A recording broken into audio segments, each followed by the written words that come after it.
তাহলে তো আমার উচিত আজ প্রথমে এই দীপাবলি উৎসবের ইতিহাস, উদ্দেশ্য এসব নিয়ে তোমাদের কিছু বলা এবং আশ্রমে শান্তি ফিরিয়ে আনা। কি তোমরা কি বলো?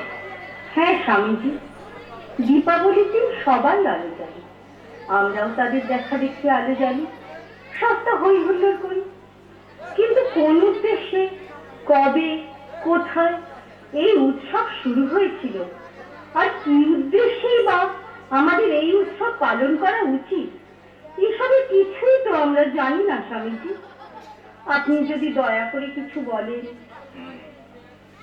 আজ থেকে প্রায় ৩,৫০০ বছর আগেকার কথা, দ্বারকাপুরীর কথা। একদিন শ্রীকৃষ্ণ তার প্রথমা স্ত্রী সত্যভামাকে একা ঘরে রেখে একটা বিশেষ কাজে দ্বারকাপুরী বাইরে গিয়েছেন। ঠিক এমন সময় ঘটে গেল এক অদ্ভুত ঘটনা।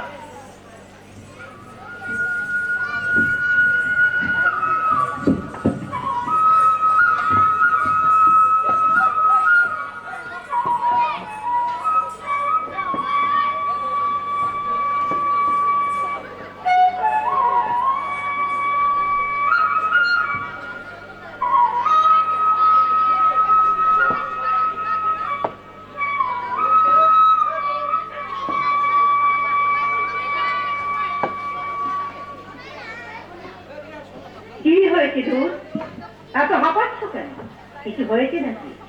হ্যাঁ হ্যাঁ, ওই ওই অরাজ্য সর্দার নরকাসুর। হ্যাঁ হ্যাঁ, ওই ওই নরকাসুর আমাদের দ্বারকাপুরী আক্রমণ করতে এদিকেই আসছে। এখন কি হবে? কি আর হবে? যুদ্ধ হবে, যুদ্ধ। যুদ্ধ? হ্যাঁ হ্যাঁ, যুদ্ধ। আর আমি করবো সেই যুদ্ধ। যাও যাও, আমার তরবারিটা নিয়ে এসো। কি হলো? দাঁড়িয়ে আছো কেন? যাও।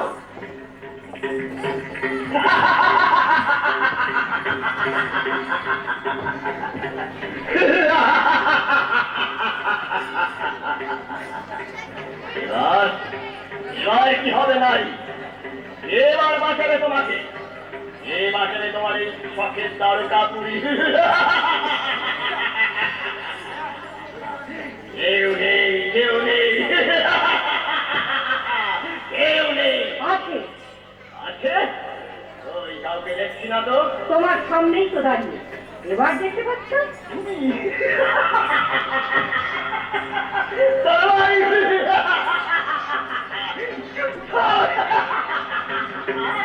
আরে নারী করবে যুদ্ধ। এই তুমি ঠাট্টা করছো না তো? না না, ঠাট্টা নয়। তরবারিটা ওঠাও। নারী যদি যুদ্ধ করে আমি কি বাঁচতে পারি? না, আমি মৃত। তুমি যুদ্ধ করতে এসেছো না নাটক করতে? হয় তরবারি ওঠাও, না হলে বের হয়ে যাও এখান থেকে। অসভ্য বর্বর।